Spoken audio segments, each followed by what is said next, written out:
तकरीबन 100 साल पहले दाग देहलवी ने एक शेर कहा था। आज उनके ऊपर ये 100% साबित आता है कि उर्दू की बज़्म में देखो तो दाग के तेवर, उर्दू की बज़्म में देखो तो दाग के तेवर, जलील हो के बड़े इफ्तिखार से उठा।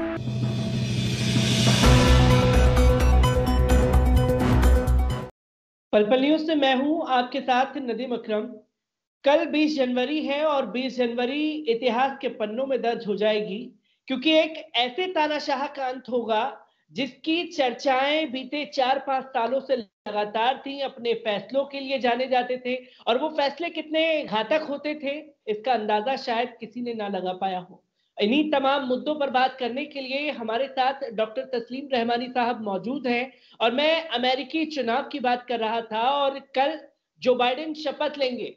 सर, जिस तरीके से एक तानाशाह का अंत हो रहा है कल, क्या कहेंगे इसके ऊपर आप? देखिए, बहुत तारीखी दिन है, बड़ा तारीखी इंतखाब हुआ है और बड़े तारीखी वाकयात हुए हैं। 232 साल की अमरीकी जमहूरियत है, दुनिया की सबसे मजबूत जमहूरियत कही जाती है। हमारे मुल्क की जमहूरियत दुनिया की सबसे बड़ी जमहूरियत कही जाती है। और ये बड़ा फर्क है कि हमारी जमहूरियत को बड़ा तो कहा जाता है इसलिए कि यहाँ 138 करोड़ की आबादी है, 90 करोड़ 95 करोड़ वोटर है, उस एतबार से बड़ी है। लेकिन अमरीकी जमहूरियत को मजबूत जमहूरियत कहा जाता है। और मजबूत इसलिए कहा जाता है कि बहुत सारे उनके डेमोक्रेटिक इंस्टीट्यूशंस हैं, वो इंस्टीट्यूशंस एक्चुअली बहुत मजबूत हैं, जमहूरी इदारे उनके बहुत मजबूत हैं। तो इस एतबार से ये एक तारीखी इंतखाब हो गया कि पहले सदर हैं ट्रम्प, जिन्होंने अपने व्हाइट हाउस से निकलने से पहले इतने पैर मसले हैं कि हजारों लोगों के हाथों में गन देके उन्होंने अपने सबसे प्रेस्टिजियस हाउस यानी वॉशिंगटन में व्हाइट हाउस से ज्यादा प्रेस्टिजियस कैपिटल हिल कहलाया जाता है, जो वहां का पार्लियामेंट है, उसको सबसे ज्यादा मुकद्दस इमारत अमेरिका की समझा जाता है और सबसे ज्यादा सिक्योर्ड एंड प्रोटेक्टेड बिल्डिंग है वो। और उस बिल्डिंग में हजारों लोगों की मुसल्ला होके जो ट्रम्प के समर्थक थे, सदर के समर्थक थे, वो दाखिल हो गए और उन्होंने अपने मुल्क की सबसे मजबूत जमहूरियत का मजाक उड़ाया और वहां 5 लोग मारे गए। ये सब पहला वाकया है 232 साल में के सत्ता के स्थानांतरण यानी इख्तदार की तब्दीली के लिए 5 लोग कत्ल हो गए हों और इतनी बड़ी तादाद में पुलिस और फौज होते हुए भी एक हुजूम दाखिल हो गया। लेकिन बहरहाल उसका एक नतीजा ये है कि पहली मर्तबा उसी पार्लियामेंट में अपने ही सिटिंग प्रेसिडेंट के खिलाफ इम्पीचमेंट मोशन आज डिस्कस हो रहा है। कल उनका टर्म पूरा हो रहा है और 24 घंटे पहले इम्पीचमेंट मोशन डिस्कस हो रहा है, यानी उनको मलामत की जाएगी। वो एक नेशनल शेम बन गए हैं अमेरिका के लिए, जो 4 साल सदर रहा, मुतलकुल अनान रहा, दुनिया की मजबूत तरीन जमहूरियत का सदर, कल वहां पर मलामत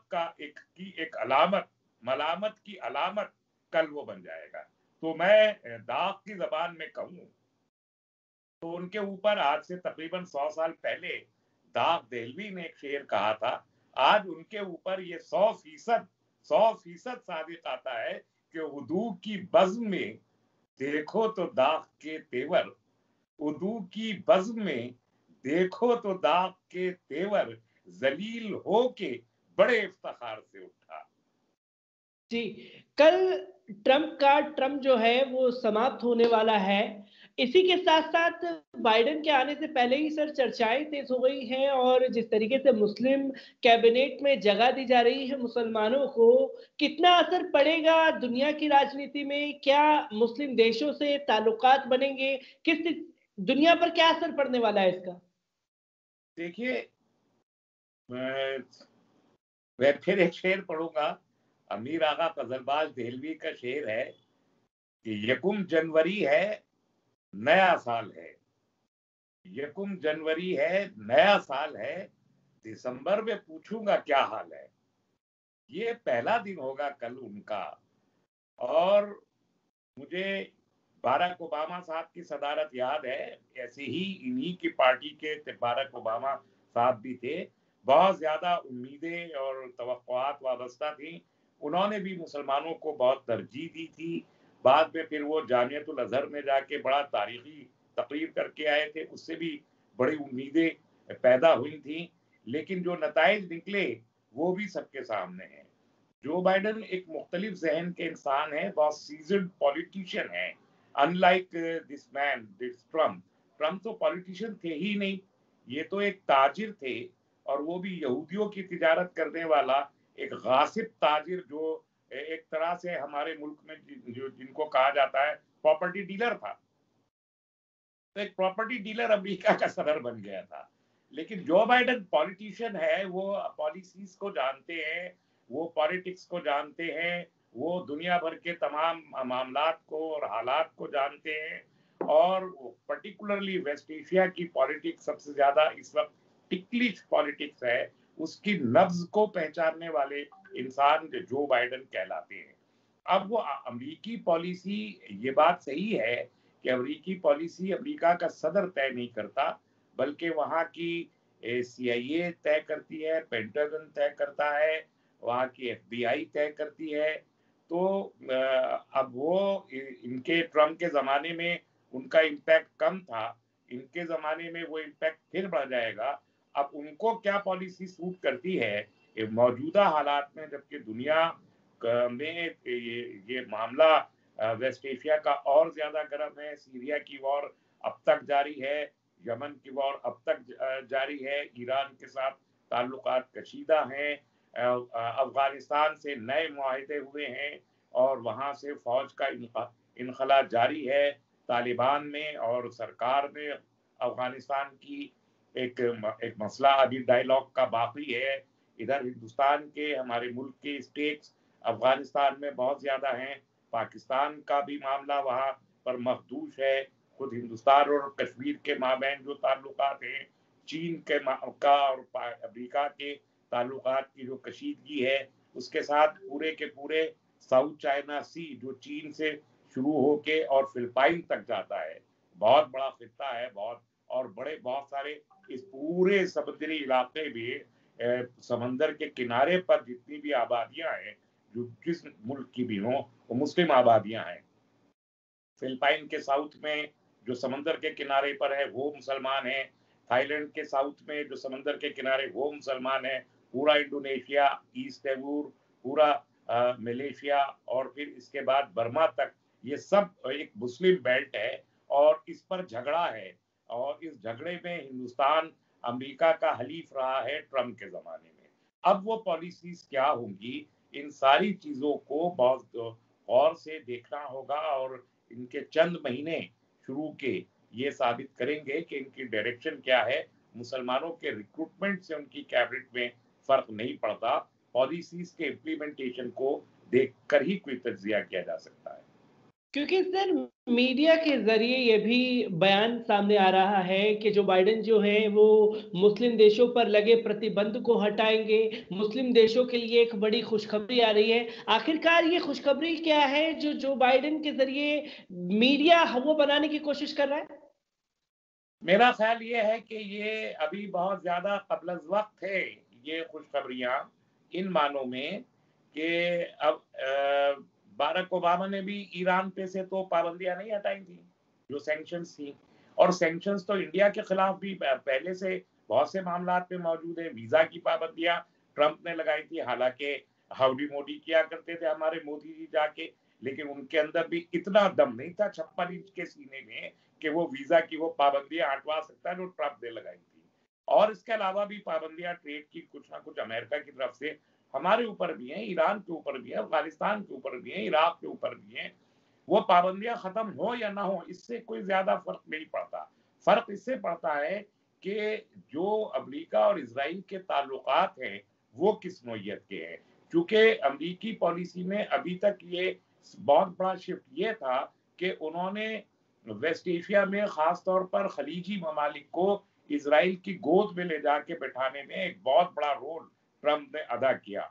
और पूरी जो खलीजी पॉलिसी है, सऊदी अरब हो, कुवैत हो या यूनाइटेड अरब एमिरेट्स हो, इन सब की पॉलिसी इसराइल की तरफ झुक गई।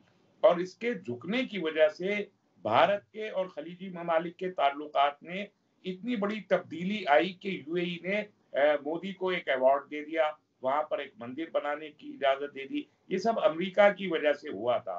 तो खलीजी ममालिक के साथ जो ये सौदेबाजियां अमेरिका की हैं, उनका इम्पैक्ट इस खित्ते पे क्या होगा, उनकी पॉलिसी में कोई मुनसिफाना तब्दीली आएगी या नहीं, ये देखना जरूरी है। ये देखना जरूरी है कि गजा जो 2007 से अब तक इजराइलियों के मुहासरे में है, क्या इनके इस प्रेसिडेंट में इतनी जुर्रत होगी कि वो इसराइल को मजबूर कर सके कि गजा के ऊपर से पाबंदियां हटाए और उसका मुहासरा खत्म हो, और वो तकरीबन 20 लाख लोग जो गजा में रहते हैं वो एक आसान, एक आजाद शहरी की जिंदगी गुजार सके, उनके कारोबार, उनके पास उनकी इंडस्ट्री, उनकी एजुकेशन, वो सब खुल सके। क्या वो यरूशलेम में जो इसराइल की राजधानी बनाए जाने का फैसला हुआ है, क्या ये यहूदी, क्या ये सदर अफ्रीका के उसे रोक सकेंगे? क्या जो नई कॉलोनीज बनाने की बात चल रही है वहां पर, और एनेक्स कर रहे हैं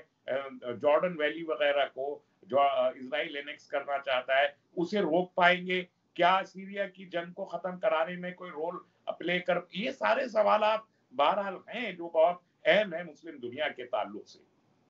क्योंकि सर मैं एक आखिरी सवाल लेना चाहूं, तो हमारे मोदी जी ने जो हाउडी ट्रंप, नमस्ते ट्रंप सब चीज कर लिया, और ट्रंप का समर्थन भी 370 पर मिला। तमाम मुद्दों पर मोदी हुकूमत ने जो जो निर्णय लिए उस पर सहमति बनी।